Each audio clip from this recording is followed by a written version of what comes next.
Hello Gizmos and welcome back to another EAFC24 career mode with Drayton and Tam. So we're pushing on to the season. We're coming into December now. It is going to be not a long episode. It should have been a long episode, but I'll explain that later in this episode of what happened and how it happened and why it happened. Really interesting to how it happened, but yeah, really annoying. But yeah, we're going to kick on here in December. It's a busy month, as I said. A lot of games. You've got a cup game and a lot of League One games where actually we play the same team twice. We played Port Vale twice and we played Ipswich twice. Port Vale are sat second from bottom and Ipswich are up towards the playoff places. So we played them twice in this episode, so both home and away, and we've also got a couple of cup games as well against a team that you don't know as well, so that'll be an interesting surprise for you in the quarterfinals of that Carabao Cup, of course it is. But yeah, we get off to Port Vale, of course. They're right down the bottom of the league. We got a starter well. Mikey almost gets there, brave against the goalkeeper. He doesn't hold it. I think the defender pushes him out, and then Joe wins it back, almost gets there, but then a big mistake from the defender, and then Mikey just slams it into the corner, makes it 1-0. Nice quick start, early goal, settle the nerves. It's always interesting when it's like the top team of the league plays like the teams in the relegation zone, because it's always different. Great celebration there from all the boys, and then Tommy tries to win the ball, doesn't, but you can see why Port Vale are down the bottom, playing out from the back, all kinds of mistakes. Mikey through. I picked so much time. I think that's what probably screwed me over, is I had so much time. If it was really quick, I would have had to react, hit it, and potentially could have scored, but it was a half decent save from the goalkeeper. And then into the second half, Ryan busting the gut to get through, hits it straight at the goalkeeper, palms it again. Port Vale really relying on their goalkeeper. You can see definitely why they are towards that end of that table. And then Sam came on, plays a good ball in towards Danny here. It's a great little knock from Danny round into Ocean, who stayed on side, through 1-on-1 with the goalkeeper. But just to be safe against these bottom teams, because you know what the FIFA in the game does. I square it across to B, who taps it into an empty net and makes it 2-0. So yeah, really good counter-attacking goal. And then with 5 minutes to go, Joey does really well, feeds it through to Danny, 1-on-1 with the goalkeeper, no support needed this time. Danny just smashes it into the corner and makes it 1-0, makes it 3-0, and that is the point secure. 3 goals, 3 points, and a clean sheet. So a good win against what they call a banana slip, especially from them teams away from home. Normally they sit back and just defend for 90 minutes and try and grab a point and then go on to the next game. So in contrast, we have a really easy game, I say, or what turned out to be an easy game, to what's going to be a very difficult game against Ipswich, especially at Ipswich's ground. They're always tough. Get off to a really bad start. 8 minutes in, Chaplin almost scores. It's a good save from Ian, and then there's a long shot there, and Ian makes another save, and then nothing comes from the Ipswich corner. But a couple of early shots from Ipswich really early on to sort of, I guess, steady their ship. And then Broadhead did really well, cuts it back inside to Hurst. It's a good touch into Chaplin, one touch, bang, finish into the corner. Ian could have saved it. It's his near post. You could say that he should save that, but either way, it's a half decent goal from Chaplin, and obviously a big player at Pompey. And then what you'd think a change, B plays the ball back, it gets taken out from Broadhead. The referee deems it as a red card. I thought it was a yellow at best, because it's a challenge from behind on the side, but the referee deemed that as a red card. And then into the second half, I changed a few tactics, try and get a little bit more forward, but it was pulled back to Chaplin, who laid it into Burns, who smashes it in, easy as you like for Ipswich. Down to 10 men, it don't really matter when you've got a squad as good as Ipswich. It just doesn't make a difference. It doesn't faze him, even if they went to 9 men. We got one back. Mikey couldn't have scored the first time. It was a weird save from the goalkeeper, but Mikey's there to tap it in with his head after 68 minutes to make it 2-1 and reduce the deficit. Try and get back into this game. We'll take a point now, even though against 10 men you should be looking to win it, but we put ourselves in a really awful place, really. And then Clark got forward, lays into Morsey. It's good football from Ipswich. Chaplin tried to get his second, but it's a decent save from Ian.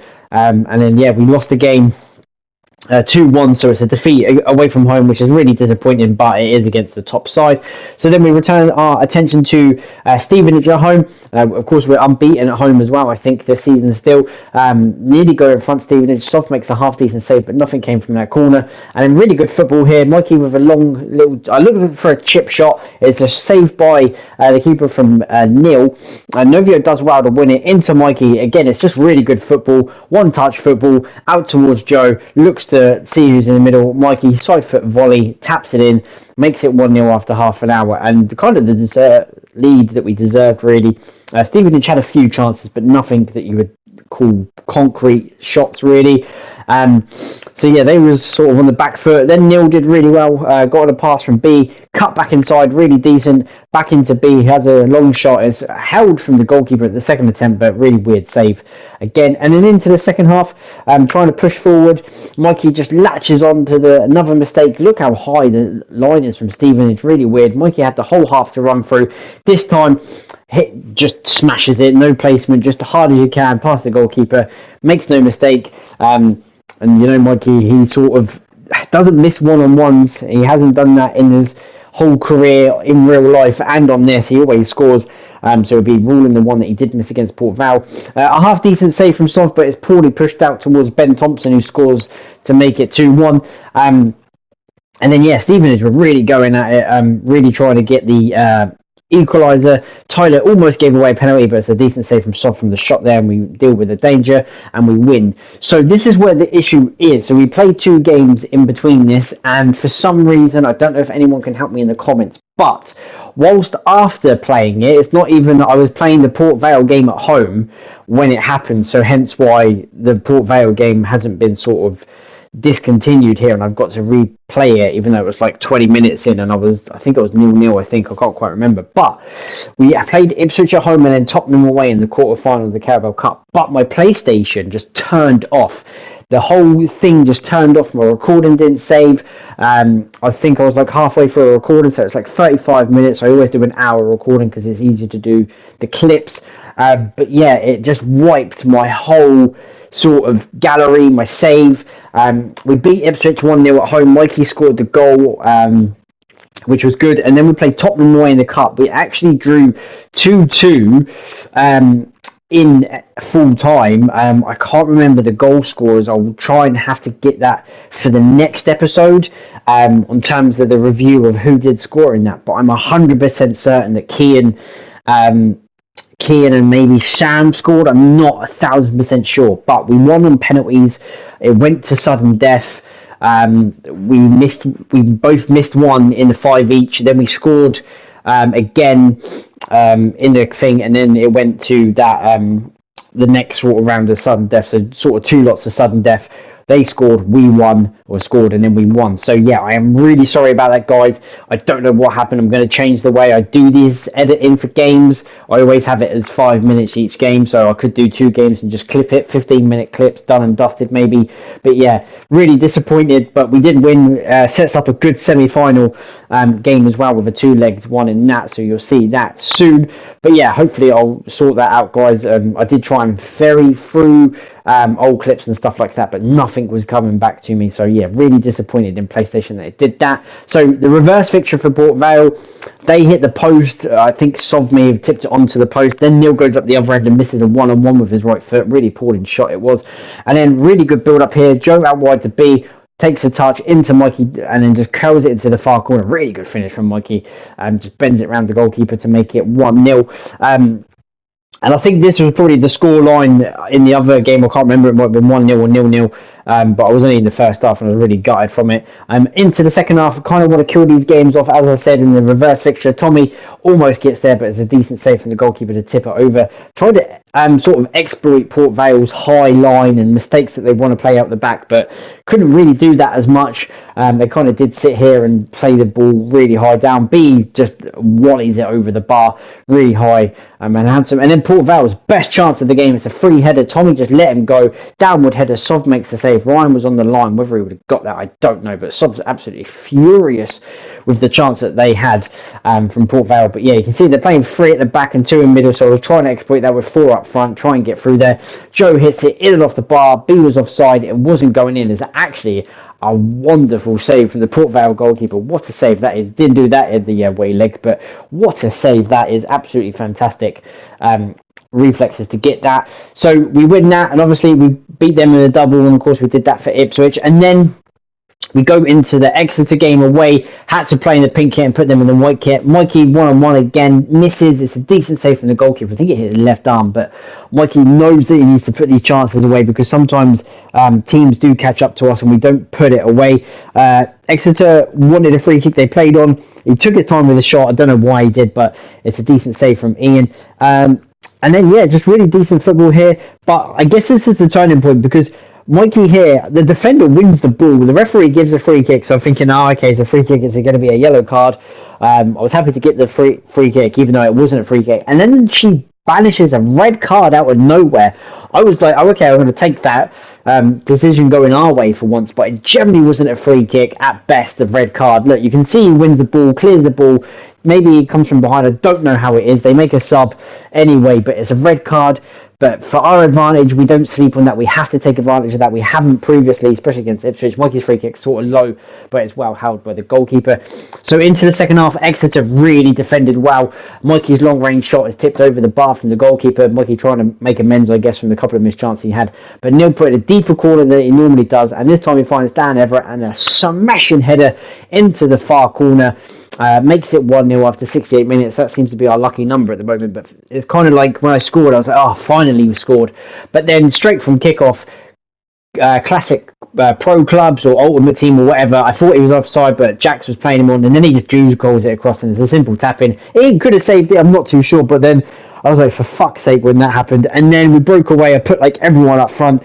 Sam put a great little through ball into B. Could have been Ocean or B. B was running out of stamina, but B toe pokes it into the far corner to send the away end to bedlam. Absolute limbs in that away end. Everyone comes onto the pitch to celebrate. That is probably one of the big goals that we are going to score this season, because it goes into next year. It puts you so many points clear at Christmas and New Year sort of thing.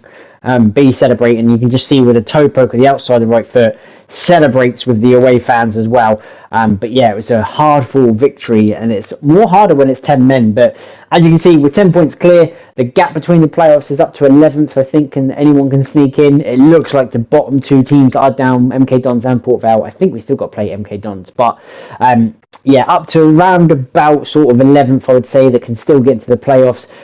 It's so tight. We've got a 10-point gap. So we've got to try and maintain that, because there is around about 12 teams chasing us as well. So we can't let anything slip in terms of that lead, and it can all change. You lose 2 or 3 games and that's it. All of a sudden everyone catches up and the gap just gets smaller and smaller. In terms of goals, quite a lot of changes. I will try and find out, as I said, for the Carabao Cup. I definitely know Mikey scored in the Ipswich game. So he has 14 or 15. He has 14 in the league. Ocean was 7. Me and B on 6 each. Neil and Sam on 4. Tommy, Danny and Jax on 3. Chris on 2. And there's a couple of other people like Dan and that all on 1s. Kian on 1 or 2, I think, as well. So quite a fair few goal scorers this season as well, which is pretty decent. I quite like when everyone sort of chips in for the goals. Remembering, I think it was League 2, Neil had like 25, 26, and not many other people were scoring. So it's nice that there's goals all round the pitch, as they say. In terms of clean sheets, Sov absolutely smashing it, 8 out of 13, which is good. Ian 4, which is still decent, out of 13, and we expect more. Jan's played a lot of cup games, but he's only kept 2 clean sheets, which by my standards is quite disappointing and annoying at the same time. As well, so hopefully that can change. We still have, I think, 3 potential cup games, maybe 4, so hopefully things can change in that, but we see what happens. So yeah, in terms of that, guys, it is going to be the end of the video. I do apologize for the error in the PlayStation randomly switching off. If anyone knows how to stop that, I've cleaned it, it hasn't turned off since this recording anyway, so hopefully it doesn't do it again.